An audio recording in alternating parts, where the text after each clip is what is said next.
Как одеться красиво, оригинально и философски, причем не потратив много денег. Всего-то нужно зайти на всемайки.ру. Здесь можно выбрать разную одежду с абсолютно любым принтом. Буквально. Берите аватар Легенда об Аанге, Каролину, различные мультфильмы Pixar или тот же 9. Вообще без проблем. Так еще и можно создать свой собственный принт как тебе угодно. Все производится на территории России и доставляют в любую точку мира. Переходите по моей ссылке в описании, используйте промокод и получайте скидку 15% на ваш заказ.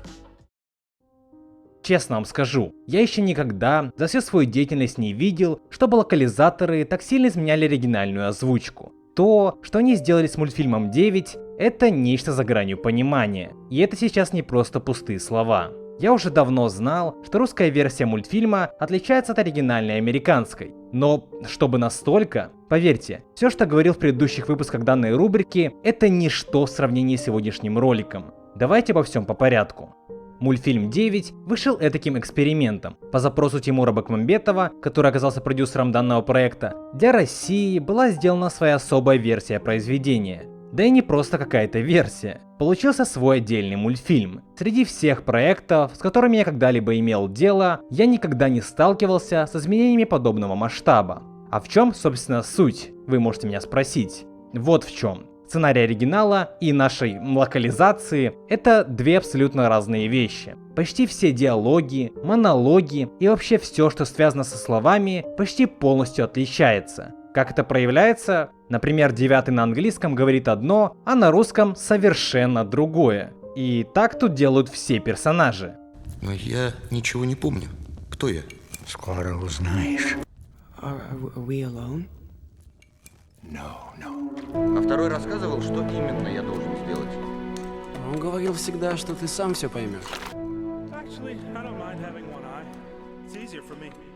Понимаете? События в мультфильме вроде бы одни и те же, так как анимация все-таки не изменилась. Но из-за того, что диалоги и прочее очень сильно изменено, картина получается совсем о другом. У меня выходило видео под названием «В чем смысл мультфильма 9?». И весь смысл, который я описывал в том видео, целиком и полностью касается лишь русской версии. Ведь в английской все эти смыслы, намеки и аллюзии просто отсутствуют напрочь.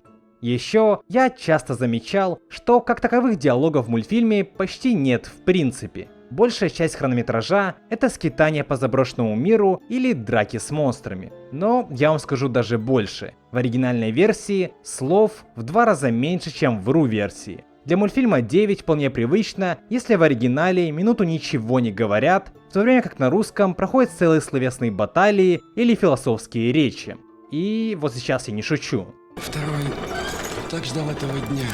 Он говорил, что когда ты придешь, все переменится. Мы перестанем прятаться и бояться.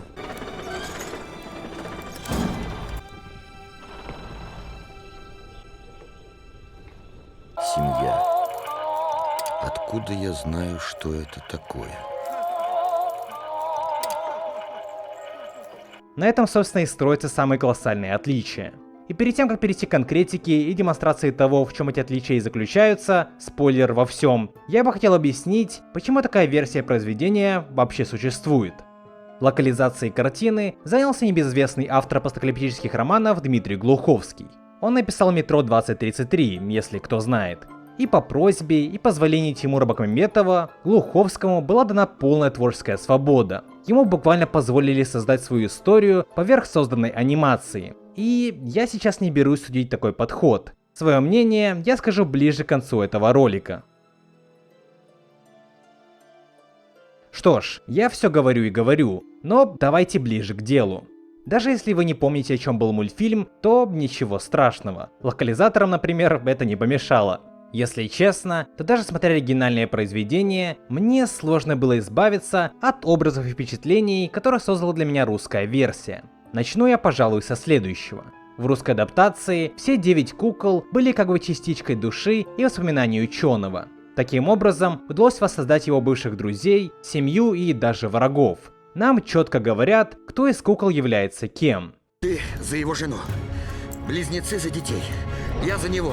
Первый за канцлера. We are him. Так вот, на самом деле, никто из них это не олицетворение других людей. Первый — это не канцлер, седьмая — не жена девятого, третий, четвертый — не их дети и так далее. Все они просто часть души ученого. В оригинале нет ни одного слова про жену ученого, его детей, телохранителя канцлера, верного товарища ученого и так далее. Куклы никак не привязаны к реально жившим в мультфильме людям. И это одна из тех вещей, которая ведет историю совсем по другим углом. Сейчас важно это запомнить, ведь далее я еще буду на это ссылаться. Буквально с первых секунд картины нас встречают встречи ученого, которая по сути дает начало всем различиям в мультфильме. Девятый на русском, которого, кстати, озвучивает Хабенский, опять, рассказывает о том, что произошло с миром. И это вроде как делается и в оригинале, но совсем другим образом. С первых секунд русской версии нам начинают задавать вопросы, кто мы такие в этом мире, что есть Бог и так далее. На английском мало того, что речь сама по себе короче, так еще и она довольно сухая. Нам просто констатируют факт того, что произошло с миром. Кто создал нас? Кто создал этот мир?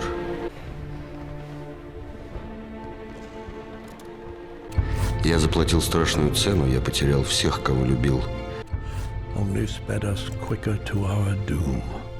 В нашей же адаптации ученый начинает рассказывать за свою семью и за себя, чего опять же нет в оригинале. Также в ру-версии на протяжении всей картины присутствуют очевидные аллюзии на Библию. Более того, для локализации это становится основополагающим. У меня, к сожалению, не получится показать всех мелких и не очень отличий, потому что их слишком много, буквально в каждом диалоге и монологе. Но основное я все-таки продемонстрирую. Так о чем это я? Дело в том, что в русской версии активно продвигается идея того, что девятый — это какой-то избранный и вообще спаситель. Тема со спасителем тут правда очень важна, так же, как и огромное количество библейского подтекста. Как врата в ад. Машина создаст других роботов по своему образу и подобию. Девятого в диалогах на русском превозносят и говорят, что он что-то знает, что он тут самый главный. Об этом часто говорит второй, пятый и шестой. Последнего, кстати, озвучивает Александр Бушной из «Галилео». На русском мы сразу понимаем, что девятый тут в роли Иисуса Христа. У него есть какое-то предназначение, о котором нам твердят почти через каждую фразу. Я так долго искал тебя, последнего и главного. Что опять нас отсылает на библейский подтекст нашей версии. На английском же этого нет совсем. Девятого в оригинале не превозносит, и про него реально никто не знает. Он тут просто обычный, а не какой-то спаситель, которого все ждали. Ты вспомнишь, что с ним делать, и спасешь нас. He's always drawing this. Я должен разгадать, для чего мы здесь. We need to figure out what's going on. Даже в нашей русской версии один из вариантов названия картины — это именно девятый, а не просто 9. Что еще больше подчеркивает важность этого героя на русском. Еще наши локализации активно говорят и напоминают, что девятому и в принципе всем куклам нужно что-то вспомнить. Вспоминай.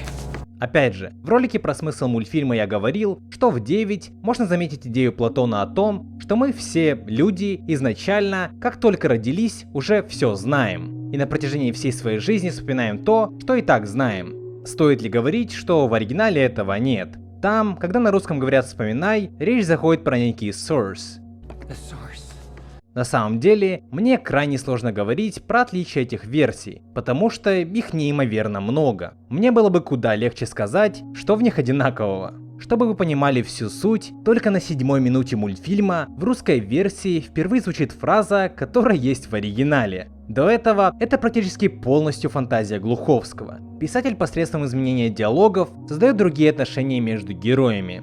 Это и вправду удивительно, ведь визуал абсолютно идентичен, но при этом история о другом. Как я и говорил, куклы в оригинале — это просто куклы, и поэтому американская версия куда более абстрактная. Тут практически нет конкретики и чего-то личного, чего нельзя сказать про нашу локализацию. Да, она тоже абстрактна, но тут все куда более определено, чем в английской версии. Если бы я смотрел оригинал, предварительно не ознакомившись с нашей адаптацией, то я бы едва ли видел тут библейский подтекст, идеи Платона и уж тем более отношения между героями представлялись бы мне иначе. Вы только задумайтесь, какой резонанс придает концовка мультфильма на русском. Человеку, про которого говорили, что у него нет души, но сумевшему доказать, что она есть. Мы здесь узнаем, кто и как связан друг с другом, и в принципе, о чем эта история. В оригинале, кстати, в конце не произнесено практически ни слова.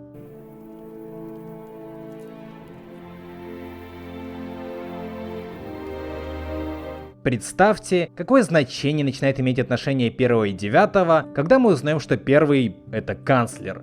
И вот давайте тут остановимся. 1 вообще играет ключевую роль в мультфильме. В русской адаптации его, конечно, сделали несколько иным. Тут он строг, желает власти, о чем не единожды напрямую говорит. Моя власть над миром! Он твергает все знания. Вся беда от знаний. Он указывает другим, что делать. Идите в башню, пока я не решу, что с вами делать. А также, что немаловажно, 1 в самом конце принимает роковое решение пожертвовать собой и спасти 9. В русской версии он таким образом искупляет грехи канцлера, которые тот совершил при жизни. В то время как на английском он просто дает себя в жертву ради общего дела. Я должен за это заплатить. Sometimes one must be sacrificed.